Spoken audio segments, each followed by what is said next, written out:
Good morning. आज आप लोगों के लिए हम जो कोचिंग में ऑफलाइन टेस्ट होता है कृष्णा ट्यूटोरियल सीधी एमपी, अपनी ही कोचिंग में जो टेस्ट होता है उस वीकली टेस्ट पेपर का सलूशन, तो जो अभी इस 25 तारीख को जो पेपर हुआ है उस पेपर का सलूशन। तो इसमें ये बता दें, इस पेपर में इस बार का जो पेपर था वो फर्स्ट सेकेंड थर्ड चैप्टर से था और इसमें 30 क्वेश्चन हैं और ये सभी क्वेश्चन जो हैं वो answer in one word one sentence वाले क्वेश्चन थे, है ना। First second third chapter question का जो टाइप है आंसर इन वन वर्ड, ठीक, आंसर इन वन वर्ड, ये है पेपर। इस पेपर का सलूशन इसमें आप देखेंगे। टेस्ट पेपर सलूशन, जो टेस्ट हुआ था वो 25/6 सब्जेक्ट फिजिक्स 12th क्लास, ठीक है ना। इसमें से आंसर इन वन वर्ड में क्वेश्चन है, ठीक है ना। तो हम पूरा क्वेश्चन भी लिखते जाते हैं, आंसर भी लिखते जाते हैं, चलिए, ठीक है ना। तो इसमें से पहला क्वेश्चन इसमें ये दिया था, पहला क्वेश्चन है at which condition cells are connected in series, at which condition cells are connected in series, at which condition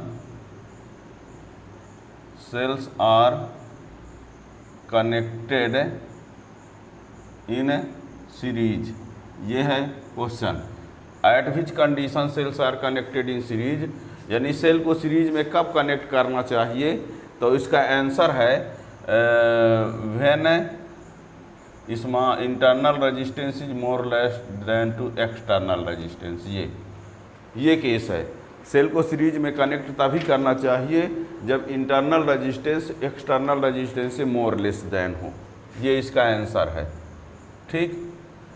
दूसरा क्वेश्चन है at what is the vector form of Ohm's law, what is the vector form of Ohm's law, what is the vector form of Ohm's law, Ohm's law का vector form क्या है। तो Ohm's law का vector form हम लोग को बता दें, J इक्वल टू होता है E इंटू सिग्मा, ये है इसका answer. Current density equal to electric field intensity into conductivity, तो ये वेक्टर फॉर्म, ओम्स लॉ का ये वेक्टर फॉर्म है, ठीक है ना। थर्ड क्वेश्चन इसमें क्या बोला है, what is the condition when terminal voltage in more than electromotive force, what is the condition, what is the condition when terminal voltage is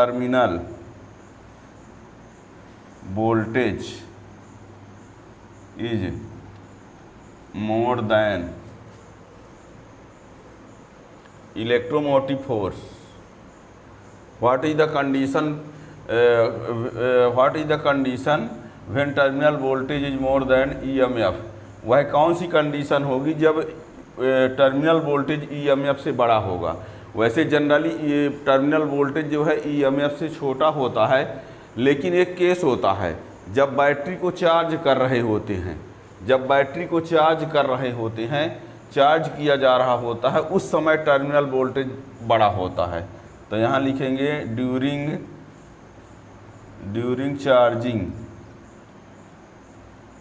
charging of cell, इसका answer ये होगा, during charging of cell, charge जब cell को charge कर रहे होते हैं तो उस समय जो टर्मिनल वोल्टेज है वो EMF से बड़ा होता है। क्वेश्चन नंबर 4 क्या है, what is the meaning of open circuit of cell, what is the meaning of open circuit of cell, what is the meaning of open circuit of cell. Cell open circuit में कब कहलाता है, यानी सब cell open circuit में कब कहलाएगा, जब सेल से करंट ना ली जा रही है, when no current drawn by cell. इसका आंसर होगा when no current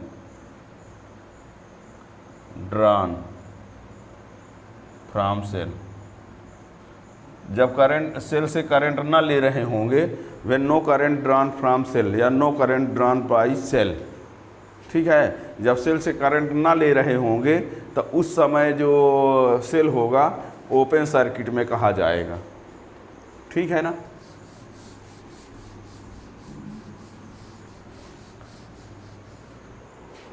five number question है, if A bulb is rated on 100 लिखा हुआ है।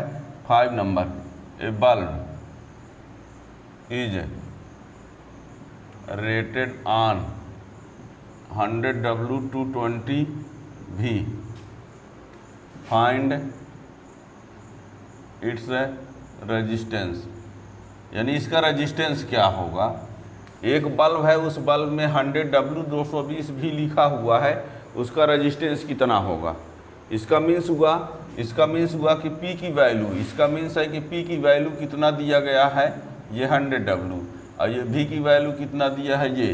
अब P दिया है, V दिया है, एक फार्मूला होता है यहाँ दिखाई देते हैं, P इक्वल टू होता है V स्क्वायर अपान R, तो R इक्वल टू हो जाएगा V स्क्वायर अपान P।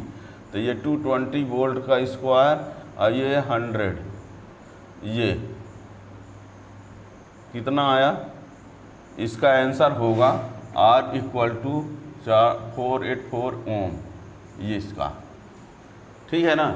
एक बल्ब में 100 W 220 भी लिखा हुआ है, उसका रेजिस्टेंस क्या होगा, तो ये 100 W मीन्स पावर उसका 100 है। अब कितने वोल्टेज से कनेक्ट है, 220 वोल्ट से, तो R की वैल्यू लाना है, तो ये फार्मूला होता है सॉल्व करने के लिए। 6 नंबर क्वेश्चन क्या है, on increasing temperature what will be change drift velocity.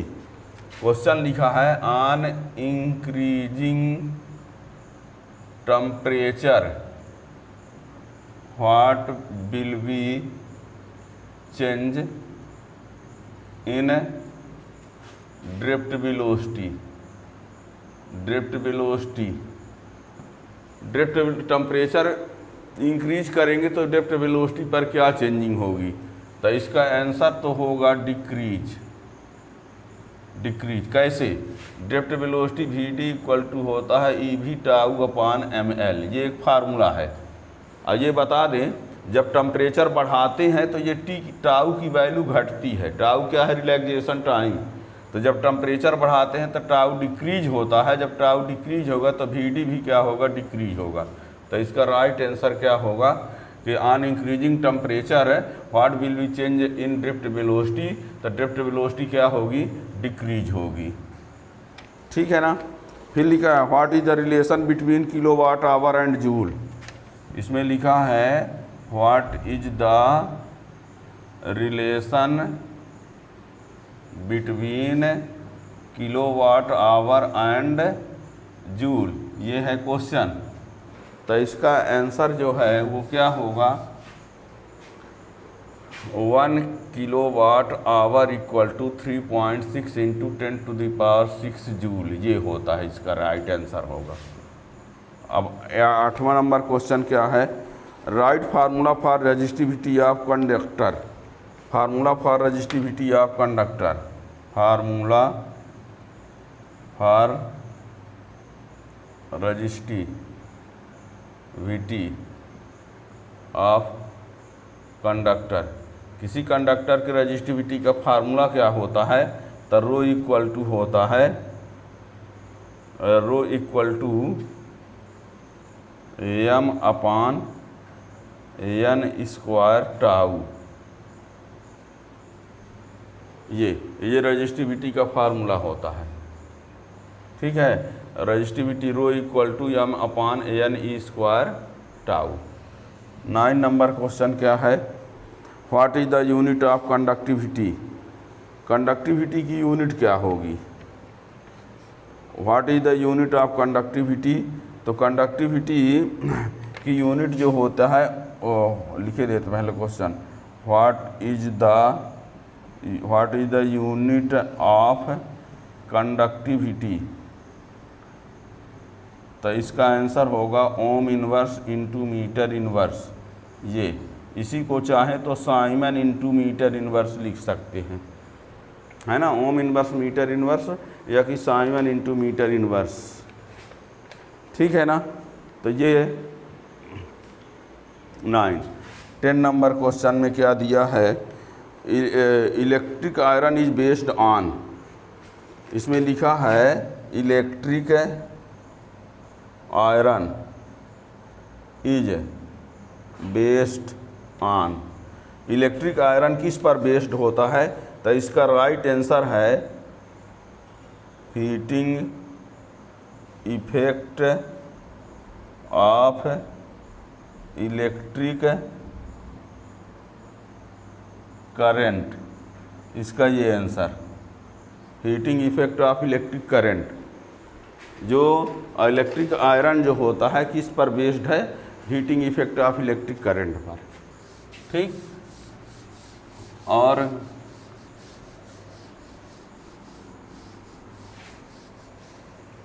आगे जो क्वेश्चन है 11 number, how many electron in 1 coulomb charge.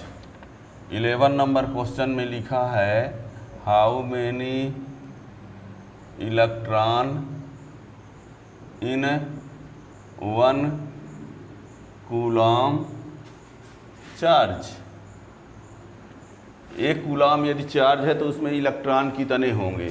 How many electron in 1 coulomb charge, ना दिखता हो तो सुन भी लीजिए, how many electron in 1 coulomb charge, एक कूलम चार्ज में कितने इलेक्ट्रॉन होंगे। तो क्वांटाइजेशन से फार्मूला होता है Q equal to n e, तो n equal to q upon ई।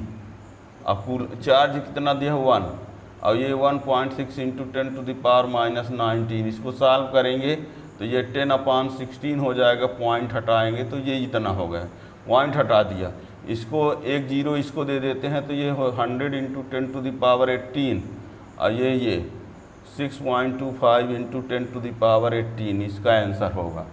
इसका आंसर होगा 6.25 इंटू 10 टू द पावर 18, इतने इलेक्ट्रॉन होंगे एक कूलम चार्ज में, ठीक है। 12 नंबर क्वेश्चन, 12 नंबर में बोला है what is the unit of temperature coefficient of resistance. What is the unit of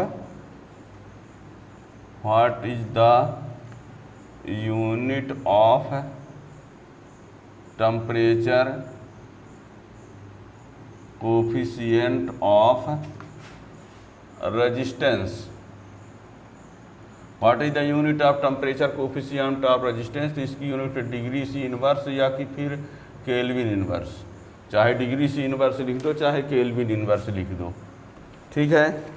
फिर लिखा हुआ है what is the dimension of resistance. What is the dimension of resistance,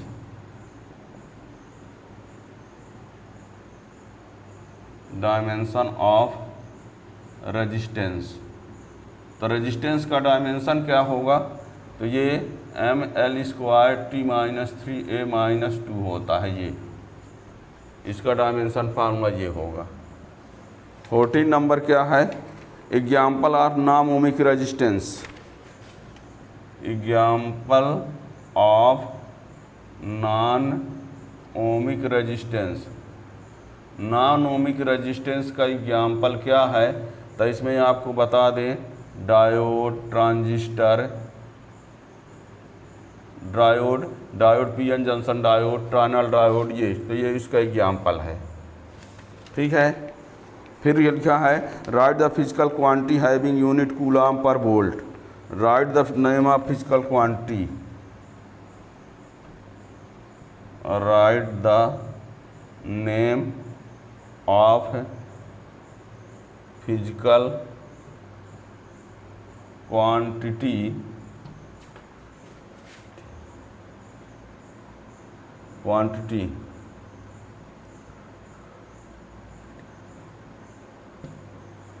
write the name of physical quantity whose unit is, unit लिखा है coulomb अपान volt. Coulomb अपान volt किसकी unit होती है? हैं, कूलाम अपान वोल्ट किसकी यूनिट होती है, ये क्वेश्चन पूछ दिया गया तो उस फिजिकल क्वांटिटी का नाम यानी Q अपान V, कूलाम वोल्ट, ये C होता है कैपेसिटी। तो इसका आंसर क्या होगा? इलेक्ट्रिक कैपेसिटी, इलेक्ट्रिक कैपेसिटी, ये है इसका आंसर। ठीक। 16 नंबर में क्या दिया है? What is the unit of potential gradient. Potential gradient की यूनिट क्या होगी, है ना? What is the unit of potential gradient.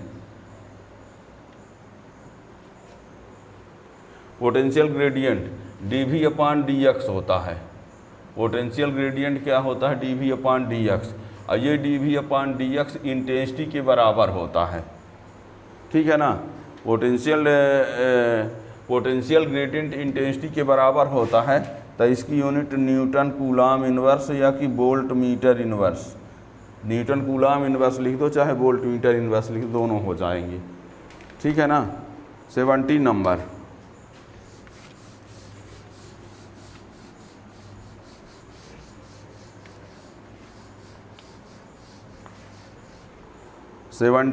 में लिखा हुआ है, 17 नंबर में लिखा है what is the relation between farad and state farad. What is the relation between farad and state farad, ये है। ठीक।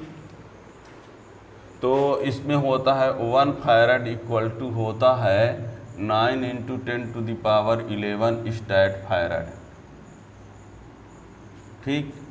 ये हम सब एक साथ बताए दे रहे हैं। वैसे आपको बता दें, प्लेलिस्ट में आप जाएंगे तो हर चैप्टर का ऑब्जेक्टिव क्वेश्चन है, हर चैप्टर वाइज ऑब्जेक्टिव क्वेश्चन, उसमें सब ढूंढेंगे तो पा भी सकते हैं, पर हम यहाँ पर एक साथ सबको बताए दे रहे हैं। ठीक है ना? 18 नंबर, 18 नंबर में है right the dimension formula for capacity. Right the dimension formula for capacity. Capacity का डायमेंशन फार्मूला C = होता है Q अपान V। Q का होता है 80 और इसका होता है ml² T-3a-1। ये Q का 80 होता है और V का जो होता है ml² T-3a-1 होता है। तो इसको ऊपर भेज देंगे तो m-1 l-2 T4a², ये इसका होगा m-1 l-2 T⁴a²। ये डायमेंशन हो गया किसका? कैपेसिटी का। ठीक। 19 what is the shape of an equipotential surface for point charge. What is the shape of, what is the shape of, what is the shape of an equipotential surface for point charge. Point charge के लिए concentric sphere, concentric sphere होंगे, concentric sphere, concentric sphere होंगे ये point charge के लिए equipotential surface. 20 number में क्या है? If body get positive charge what will be change its mass. If body get positive charge, if body get positive charge what will be change its mass. आपको बता दें, जब किसी बॉडी को positive charge दिया जाता है, पॉजिटिव चार्ज का मीन्स होता है डिफिशियंसी ऑफ इलेक्ट्रॉन। यदि पॉजिटिव चार्ज दे रहे हैं मीन्स इलेक्ट्रॉन की कमी कर रहे हैं, और जब इलेक्ट्रॉन उससे निकल जाएंगे तो उसका मास भी कम हो जाएगा। तो इसमें क्या हो जाएगा, मास डिक्रीजेज, मास क्या होगा, डिक्रीज। निगेटिव चार्ज करेंगे तो वहाँ पर इंक्रीज होगा, याद रखना वो भी। What is the unit of epsilon naught, what is the unit of epsilon not, unit of epsilon not. तो इसका आंसर होगा इसका न्यूटन -1 मीटर -2 कूलम स्क्वायर, ठीक है ना।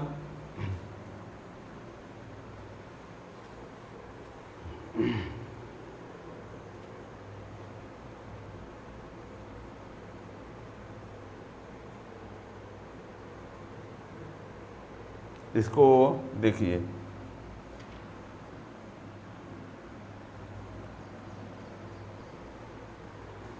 ठीक है। और इसी का डायमेंशन भी पूछा है आगे नंबर में। What is the dimension of epsilon naught, what is the dimension of epsilon naught. इसका एक ही और भी होता है यूनिट इसकी, farad metre inverse, farad into metre inverse, ध्यान रखिएगा। अब इसका डायमेंशन क्या होगा, देखिए यहाँ पर फारड किसका है, कैपेसिटी का है।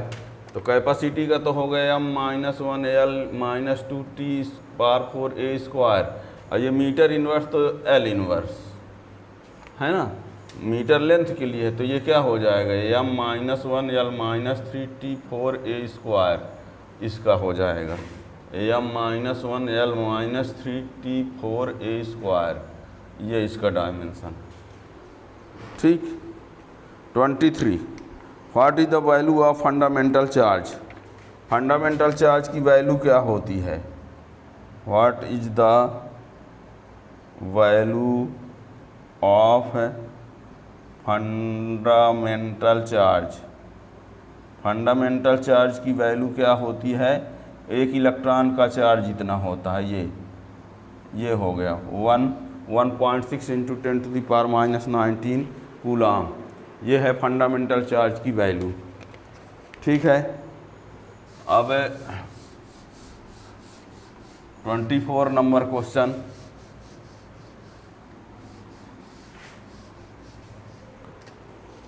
नंबर क्वेश्चन में लिखा है व्हाट इज द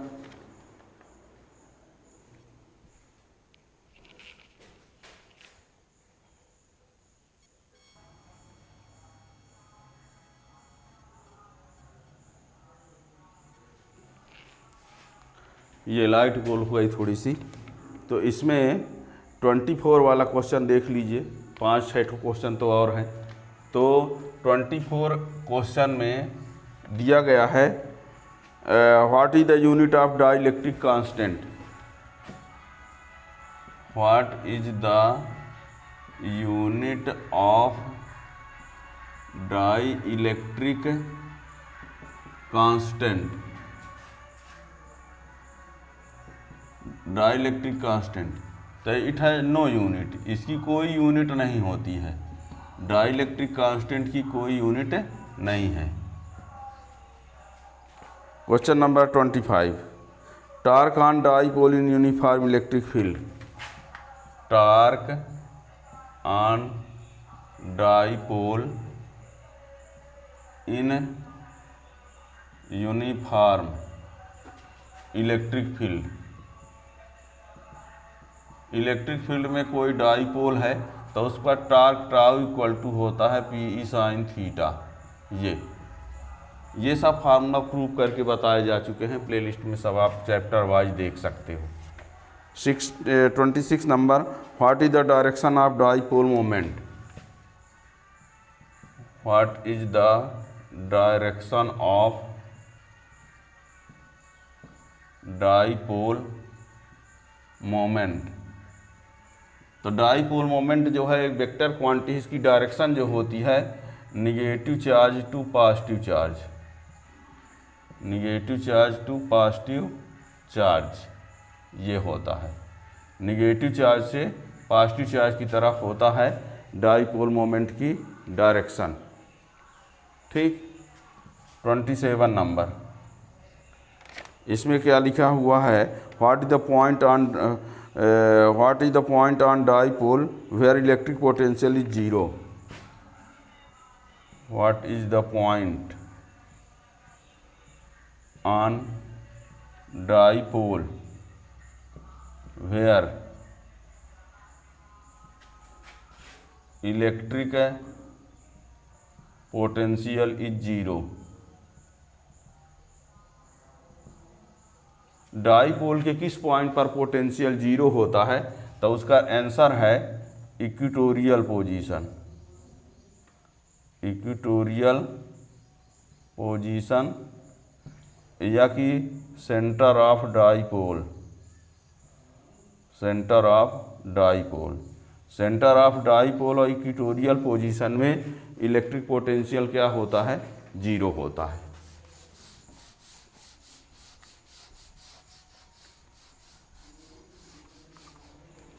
फिर 28, what is the relation between electric current and drift velocity. What is the relation between electric current and drift velocity.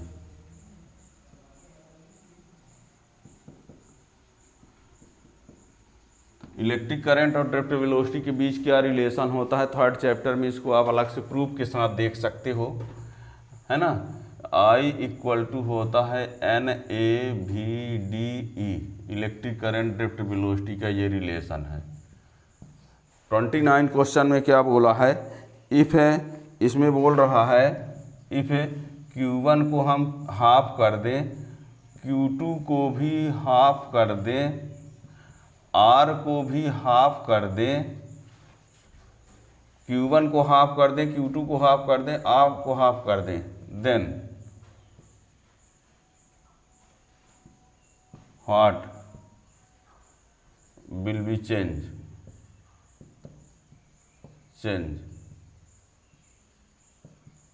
The force between Q1 and Q2। Question बोला है ये दो charge हैं Q1 Q2, R distance पर हैं, और यदि हम Q1 को हाफ कर दें, डिस्टेंस Q2 को हाफ कर दें, डिस्टेंस को हाफ कर दें, तो जब सबको हाफ कर देंगे तो नो चेंज, फोर्स में कोई चेंजिंग नहीं आएगी। फोर्स में चेंजिंग कैसे, फार्मूला होता है F इक्वल टू 1/4 पाई फ्लान naught Q1 Q2 upon R square. Half कर दो चलो, तो 1/4 पाई फ्लान नॉट Q1/2 Q2/2 R/2 का स्क्वायर, तो ये स्क्वायर 4 हो जाएगा, तो ये इससे कैंसिल हो जाएगा, तो वही आ जाएगा, यानी F dash equal to 1/4 pi फ्लान naught Q1 Q2 upon 4/R²/4, ये कैंसिल वही आ जाएगा, F dash equal to F, no change. ठीक है ना। 30 नंबर क्वेश्चन में है mathematical form of Kirchhoff first law. Mathematical form of Kirchhoff first law, तो ये होता है सिग्मा I इक्वल टू 0। ये algebraic sum of all electric current meeting at any junction is 0, यानी सिग्मा I इक्वल टू 0 होता है। ये है किरचॉफ फर्स्ट लॉ का मैथमेटिकल फॉर्म। ठीक है, तो इसमें से 5-7 क्वेश्चन ऐसे हैं जिसमें लाइट थोड़ी कम है, तो पढ़ने में दिक्कत भी हो सकती है। वैसे दिख तो रहा है ना। यदि नहीं कंफर्म होगा तो आप पूछ सकते हैं कमेंट के माध्यम से भी। Thank you.